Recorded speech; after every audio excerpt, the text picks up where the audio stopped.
প্রিয় দর্শক, আজ কথা বলবো আমাদের অন্তর্বর্তীকালীন সরকার ইহা কি আমাদের গলার মালা নাকি কলঙ্কের ডালা।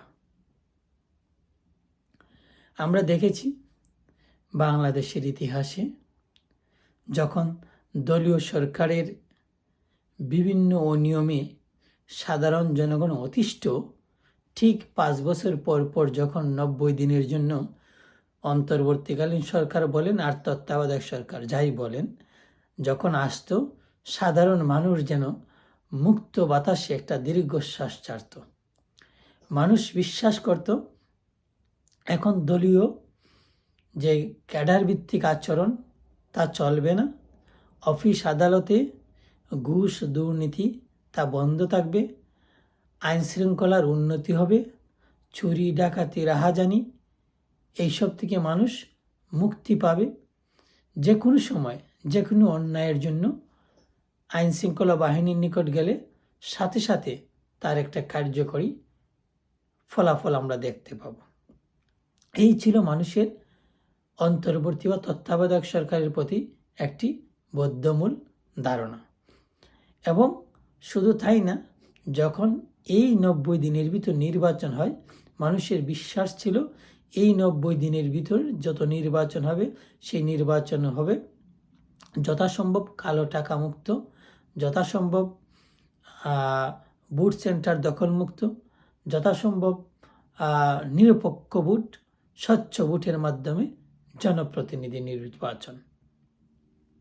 তো এই যে গুণাবলীগুলি, এই গুণাবলী যখন একটা সরকারের নিকট থাকে, তখন সেই সরকার জনগণের নিকট গলার মালা না হয়ে কি থাকতে পারে?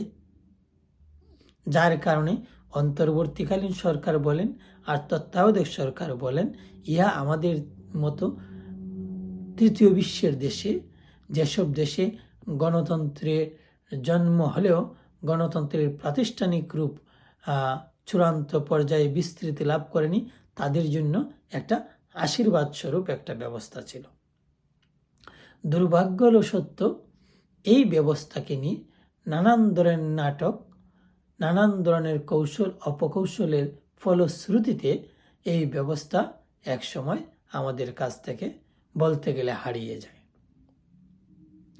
যেভাবেই হোক, দীর্ঘদিন পর আমরা আরেকটি অন্তর্বর্তীকালীন সরকার পেলাম।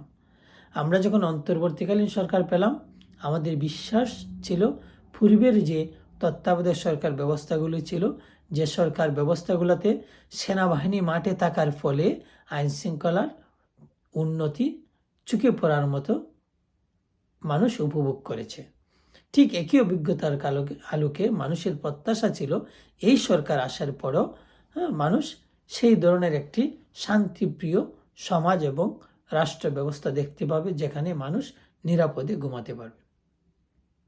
কিন্তু এই সরকার আসার পর আমরা কি তা দেখতে পেয়েছি? আমরা কি বিচার বিভাগে স্বচ্ছতা, বিচারকদের স্বাধীনতা আমরা কি লক্ষ্য করেছি? আমরা কি লক্ষ্য করেছি পুলিশ তার মতো করে কাজ করতে পারছে? আমরা কি লক্ষ্য করেছি সেনাবাহিনীর যে তৎপরতা ছিল আগেকার সরকারগুলোতে, সেনাবাহিনীর লোকজনকে দেখলে সাধারণ মানুষ যেভাবে ভয় পেত, শ্রদ্ধা করত, আমরা কি এখন তা দেখতে পাচ্ছি? আমরা কি অফিস আদালতকে দুর্নীতিমুক্ত দেখতে পাচ্ছি? আমরা কি সমাজে রাহাজানি, চুরি ডাকাতি, ছিনতাই, ধর্ষণ এগুলার কি অবনতি দেখতে পাচ্ছি, নাকি এগুলা বৃদ্ধি হচ্ছে? আমরা কি দ্রব্যমূল্যের যে নিয়ন্ত্রণ তা দেখতে পাচ্ছি, নাকি দ্রব্যমূল্যের ঊর্ধ্বগতি হচ্ছে? আমি হয়তো আমার ব্যক্তিগত মতামত দিতে পারবো, কিন্তু সার্বিক মতামতটা সাধারণ জনগণই দিবে। জনগণ জানে তার বাস্তবতাটা।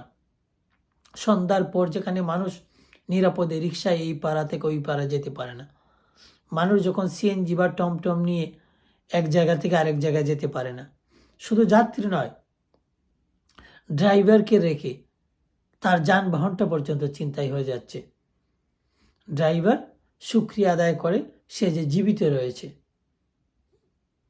আমরা কি এই প্রত্যাশা করি অন্তর্বর্তীকালীন সরকারের নিকট? সমাজের যে সবচেয়ে শিক্ষিত, ভদ্র, স্মার্ট, সফল লোকগুলাকে এনে এই সরকারে বসানো হয় সাধারণ মানুষকে একটি নতুনত্ব দেওয়ার জন্য। আমরা কি এই নতুনত্ব পেলাম? নাকি মানুষ যেরকম বলে আগেই ভালো ছিলাম, এই কথাটা সাধারণ মানুষের মতো আমাদেরও বলতে হবে? যদি আগেই ভালো ছিলাম কথাটা হয়, তাহলে তো তত্ত্বাবধায়ক বা অন্তর্বর্তীকালীন সরকারকে আমরা গলার মালা বলতে পারি না, আমাদের বলতে হয় ইহা কলঙ্কের ডালা। এইরকম একটি সরকার যদি জাতির নিকট, সাধারণ মানুষের নিকট কলঙ্কের ডালা হয়, তাহলে সত্যি দুর্ভাগ্যের। আমরা চাই না সেই দুর্ভাগ্য জাতির জীবনে, এই রাষ্ট্রের জীবনে দীর্ঘমেয়াদী হোক। আমরা অতি সত্বর এর দ্রুত উন্নতি প্রত্যাশা করি।